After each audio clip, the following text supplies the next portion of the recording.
The theater lights dim, the crowd buzzes, and before you even know his name, you feel it, that quiet electricity in the air that tells you something unforgettable is about to happen.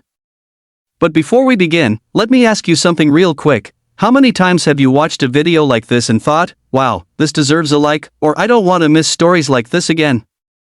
If you believe in dreams, talent, and moments that change lives forever, make sure you hit that like button and subscribe, because Juan's story is exactly why this channel exists. Juan stood alone at the center of the massive stage, his shoes slightly scuffed, his shoulders a little tense. He was just a Filipino boy from Manila, barely 16, with a shy smile and eyes that carried more history than his age suggested.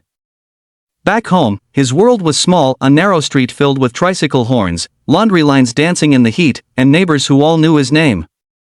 His father drove a jeepney for long hours, his mother worked nights at a small eatery, and Juan sang wherever he could, in school hallways, at family gatherings, and sometimes quietly on the rooftop. Staring at the city lights and wondering if dreams really listened when you whispered them. Music wasn't just something he loved, it was the place he escaped to when money was tight and hope felt even tighter. When the judges asked why he was here, Juan's voice trembled, not from fear, but from emotion. He spoke about his parents, about watching them sacrifice everything so he could chase something uncertain. He admitted he had never been on a plane before, never left the Philippines, and that standing on this stage felt unreal. Simon Cowell listened closely, arms crossed, expression unreadable. The audience was quiet, almost protective, as if everyone sensed this boy was carrying more than just a song. Then the music began. At first, it was soft, almost fragile. Juan's voice floated out gently, imperfect but honest. A few people in the crowd leaned forward. One judge raised an eyebrow. Simon glanced up, curious now. As the song continued, something shifted. Juan's voice grew stronger, richer, filled with emotion that couldn't be taught.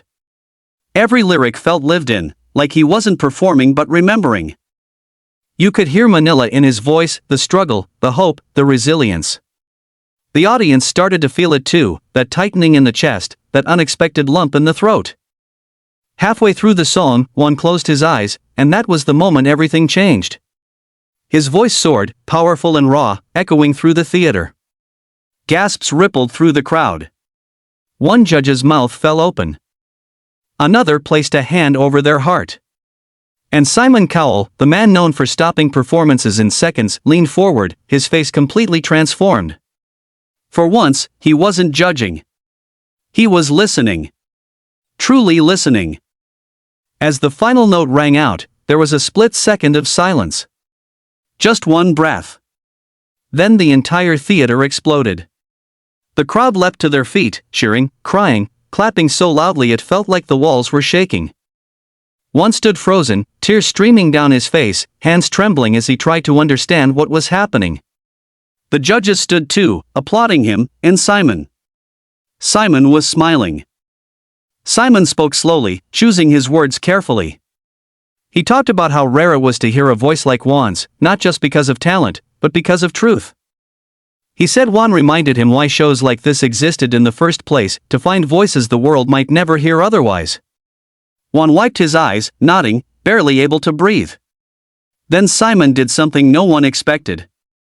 He reached out, pressed the golden buzzer, and in an instant, gold confetti rained down from the ceiling like a dream breaking loose. Juan dropped to his knees, overwhelmed. The crowd screamed. His parents watched from backstage, crying uncontrollably, holding each other as years of sacrifice turned into one shining moment. On that stage, Juan wasn't just a boy from Manila anymore. He was history. He was proof that dreams don't care where you come from, how small your house is, or how impossible the odds seem.